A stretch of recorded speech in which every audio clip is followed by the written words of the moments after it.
नमस्कार, मैं वीना वर्मा हमारे यूट्यूब चैनल एस्ट्रो वीना पर आपका हार्दिक स्वागत करती हूँ। धन्यवाद भी देती हूँ कि आप मेरे साथ जुड़े हुए हैं।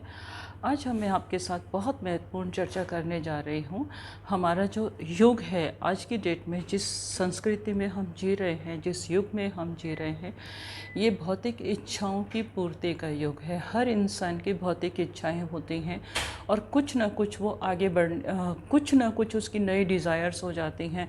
जब उसके पास सारी इच्छाएं पूरी होने लगती हैं, जब उसके पास अपार धन आ जाता है, शिक्षा आ जाती है और सब कुछ हो जाता है, लग्जरीज हो जाती हैं, तो उसके बाद उसकी एक इच्छा रहती है। इच्छाएं तो कभी भी कम नहीं होती ना। हर एक इंसान के मन में एक जिज्ञासा रहती है, हर एक इंसान की एक इच्छा होती है। जब उसकी इच्छाएं पूरी होने लगती हैं तो उसके मन में एक अभिलाषा रहती है कि यहाँ तो मैंने अब बहुत कुछ कर लिया, मुझे विदेश यात्राओं से लाभ मिलना चाहिए। तो विदेश यात्राओं की हर एक की कामना होती है और हर एक इंसान चाहता है कि अपने जीवन में विदेश गमन करे, विदेश में जाए। विदेश में किसी की इच्छा होती है विदेश में उसे सक्सेस मिले, किसी की विदेश इच्छा होती है कि वो विदेश घूम कर आए, अपने सर्कल में अपने लोगों को बताए कि मैं किस किस देश में गया हूँ, वहाँ का क्या कल्चर है, किस तरह से अपनी पोजीशन बनाने के लिए भी कई लोग विदेश यात्रा करना चाहते हैं। और विदेश यात्रा आज की डेट में जो है बहुत सिंपल हो गई है। हर इंसान एक दो बार, कुछ ना कुछ बार विदेश ज़रूर जाता है, अपनी इच्छाएं पूरी करता है। कभी भ्रमण के लिए, कभी वहाँ रिसर्च के लिए, किसी ना किसी कारणवश वो विदेश जाना जाता है और कभी इंजॉय करने के लिए भी जाता है। तो आज हम चर्चा करते हैं, जब लोगों के मन में जिज्ञासा होती है तो हम जन्म पत्री में किस तरह से देखें कि हमारे जीवन में, हमारे भाग्य में विदेश यात्रा का योग है या नहीं है,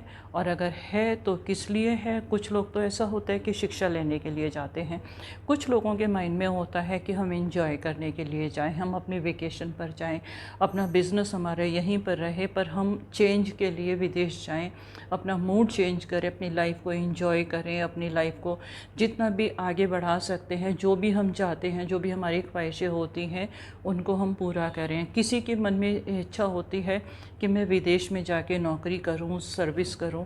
किसी को यहाँ पर सफलता नहीं मिलती आगे, वो सोचता है कि मैं विदेश में ट्राई करूं, विदेश में मेरी प्रतिष्ठा हो, विदेश में मैं व्यापार करूं। कोई व्यापार से विदेश जाना चाहता है, विदेश व्यापार करता है।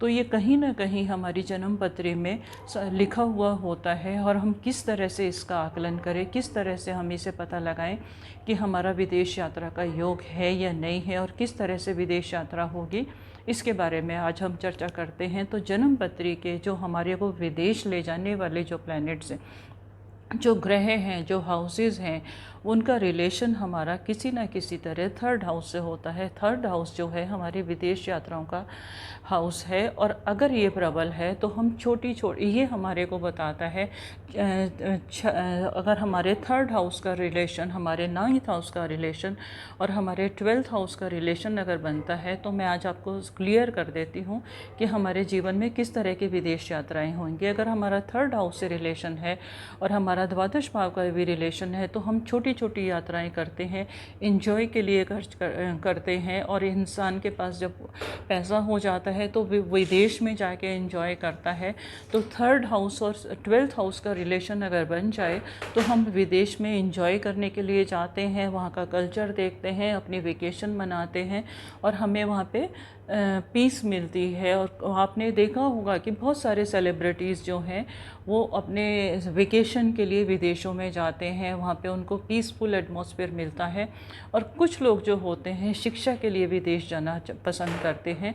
तो अगर उनका पंचम भाव प्रबल है, पंचम भाव के साथ साथ उनका भाग्य स्थान का भी संबंध बन रहा है और साथ में उनका द्वादश का संबंध बन रहा है, तो वो डेफिनेटली विदेश में जाके शिक्षा ग्रहण करेंगे। और उच्च शिक्षा के लिए जो जाते हैं उनका पंचम का, नाइन्थ का और 12th का रिलेशन अगर बनता है तो वो विदेश में शिक्षा ग्रहण करते हैं। और उसके बाद में वो अपने देश में आने के बाद अपना काम करते हैं, अपनी जॉब करते हैं, अपनी प्रोफाइल बनाते हैं, तो वो इसका संबंध बनता है। और अगर हमारा पंचम का, भाग्य स्थान का, थर्ड का और कर्म भाव का भी अगर हमारा संबंध बनता है, टेंथ का और ट्वेल्थ का अगर संबंध बनता है, तो हमारे को हमारी जो कंपनीज़ है, जहाँ के हम एम्प्लॉयज़ हैं, जहाँ पर हम सर्विस करते हैं, जहाँ पर हम जॉब करते हैं, वो कंपनीज़ जो है अपने कार्यों के लिए हमें विदेश भेजती है, और वहाँ पर अपने कार्यों को बढ़ाने के लिए हम रिसर्च करते हैं, और कंपनी हमारे हमारे वहाँ पे पोजीशन भी बनती है, और रिसर्च करने के बाद हम आगे बढ़ते चले जाते हैं। हमें देश में और विदेश में दोनों जगह सम्मान मिलता है।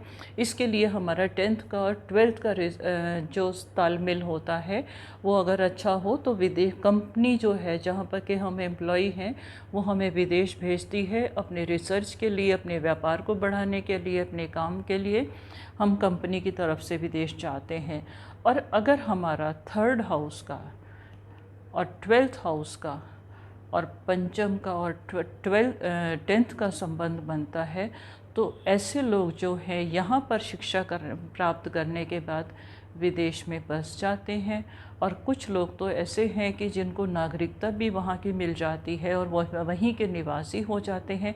ये संबंध बनने के बाद वो अपने देश को छोड़ के विदेश में धन अर्जित करते हैं, विदेश में काम करते हैं, वहाँ की कल्चर अडॉप्ट कर लेते हैं, वहाँ की सारी संस्कृति उनके उसमें आ जाती है, उनके जीन्स में आ जाती है। कभी कभी ऐसा हो जाता है। इसके साथ साथ ये तो हमारे शुभ परिणाम होते हैं कि हम अपने लाइफ को एजुकेशन के लिए, इंजॉय करने के लिए और हम आगे बढ़ने के लिए हम जाते हैं।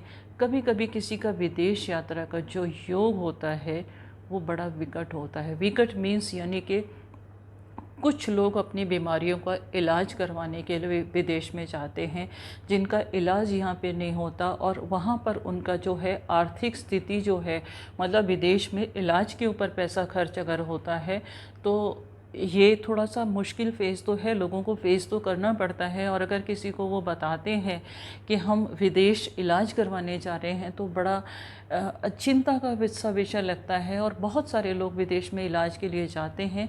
तो अगर इनका छठे भाव का, द्वादश का और सेकंड का संबंध बनता है, तो ये अपने धन का जो व्यय है अपनी बीमारियों पर और बीमारियों के इलाज पर, अपनी सर्जरीज़ पर विदेश में जाके उस धन को खर्च करते हैं और विदेश में अपना इलाज करवाते हैं। इस तरह के जो लोग होते हैं, इनके जीवन में भी विदेश यात्रा तो होती है। वो लोग सोच के बैठे होते हैं कि हम देश में ही करेंगे, देश में ही उन्नति करेंगे, देश में ही हम सब कुछ करेंगे, पर परिस्थितियाँ और जो सर्कमस्टांसेस होते हैं उनको वो विदेश ले जाते हैं, और वहाँ पर जाने के बाद उसके एनवायरनमेंट में वो ठीक होने के बाद आते हैं, तो बीमारी की वजह से भी विदेश यात्राओं का योग बन जाता है। मेरे को लगता है, मेरा विश्वास है कि आपको ये जानकारी बहुत समझ में आएगी, आपको आपकी नॉलेज बढ़ाएगी, और विदेश यात्राओं के योगों के बारे में आप जानकारी हासिल करेंगे। और अगर किसी तरह से अगर आपको बीमारी की वजह से बन रहे हैं और आपके विदेश यात्रा चाहते हैं, तो आप उन हाउसेस को प्रमोट कीजिएगा, उन हाउसेस के लॉर्ड्स को प्रमोट कीजिएगा जो आप जाना चाहते हैं। अगर आप एजुकेशन के लिए जाना चाहते हैं तो आपको फिफ्थ हाउस को, नाइन्थ को और थर्ड को प्रमोट करना पड़ेगा, तो आप शिक्षा के लिए जा सकते हैं। और अगर आप विदेश में जॉब करने जाना चाहते हैं तो आप अपने पंचम के, टेंथ के और ट्वेल्थ के लॉर्ड को और थर्ड के लॉर्ड को प्रमोट करेंगे, तो डेफिनेटली आपको विदेश में अच्छी जॉब मिल जाएगी। अगर आपके मन में इच्छा है तो वो इन लॉर्ड्स को प्रमोट करने के बाद, इनके उपाय करने के बाद, इनके रत्न धारण करने के बाद आपको विदेश यात्रा का मौका भी मिलेगा और विदेश में सफलता भी मिलेगी। आज के लिए यहीं पर मैं विराम लेती हूँ, और मुझे लगता है, मेरा विश्वास है कि ये नॉलेज आपको काफ़ी हेल्प करेगी, आपको आगे बढ़ने के लिए, विदेश यात्राओं के लिए, और विदेश यात्राओं का बताएगी। और उसी की दशा अंतरदशा का भी ध्यान रखना पड़ेगा कि आप किस दशा अंतरदशा में विदेश जा रहे हैं। अगर आप षष्ठेश की दशा अंतरदशा में जा रहे हैं तो आप बीमारियों के इलाज के लिए जा रहे हैं। अगर आप थर्ड की दशा अंतरदशा में जा रहे हैं तो आप विदेश में सेटल होने के लिए जा रहे हैं। ट्वेल्थ का रिलेशन अगर बन रहा है तो आप बिज़नेस के लिए जा रहे हैं। ये जानकारी आपके लिए हेल्पफुल रहेगी।